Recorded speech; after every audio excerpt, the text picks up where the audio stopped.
The first thing I noticed wasn't the pain, it was the sound. Rainwater running along the cracked pavement, and her voice. Soft, calm, almost bored. "Did you get him?" My wife. A beat later, a voice I knew even better. The low, casual tone of a man who's been in more firefights than he can count. My ex-military buddy. "Yeah, 2 in the gut. He's trash. Now let's get her daughter." They didn't know I was awake. They didn't know I was breathing. The vest under my shirt was experimental, my own design. Stopping power without the bulk. I'd been field testing it.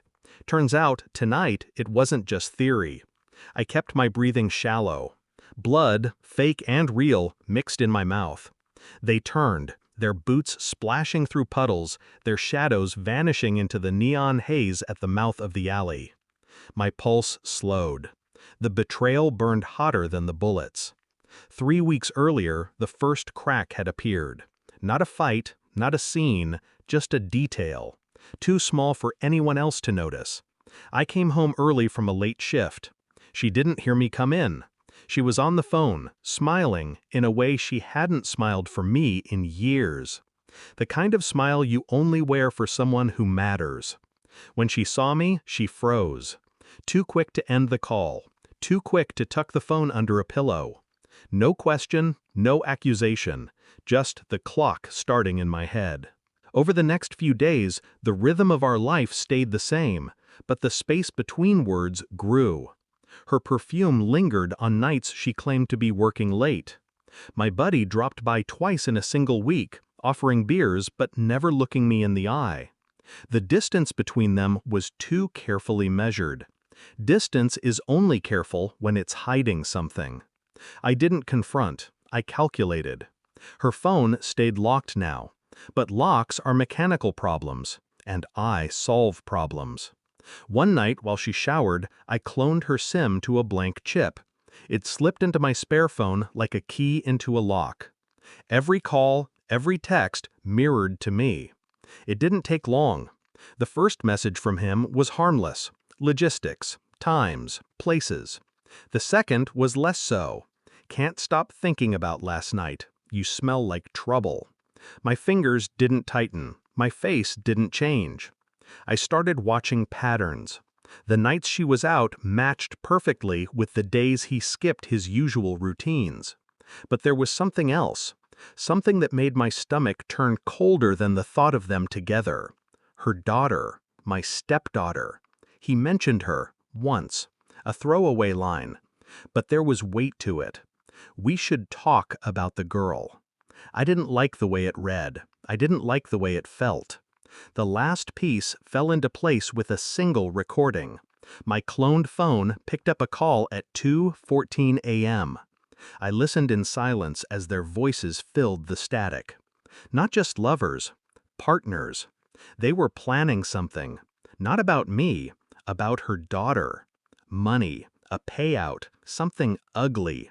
When the call ended, I didn't smash the phone. I didn't scream.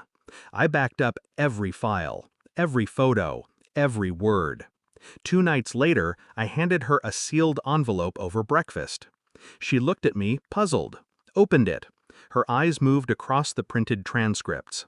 Then the photos. Then the audio file list. She didn't speak. Neither did I. The color drained from her face.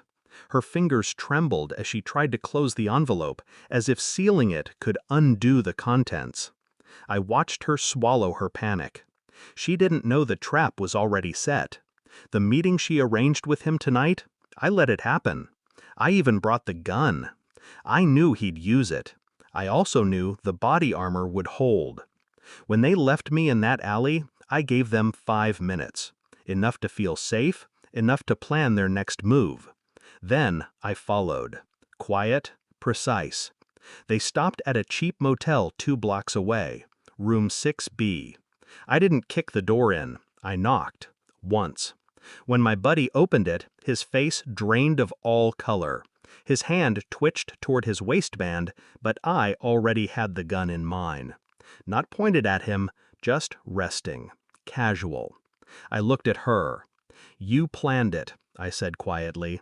Her lips parted, excuses forming. I recorded it, I continued. The police have it.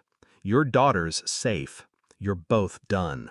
She tried to speak, but I turned and walked away. The rain followed me down the street. Behind me, I heard her voice break into panic. His voice rose, sharp, accusing. It didn't matter. The truth was out. Not for revenge, not for justice, just to cut the last thread. She'd aimed for my heart. She'd missed. The last thing I felt was the weight lifting. Not relief, not grief, just space. I didn't look back. People who betray you once will always betray you again. And I had nothing left for them to take.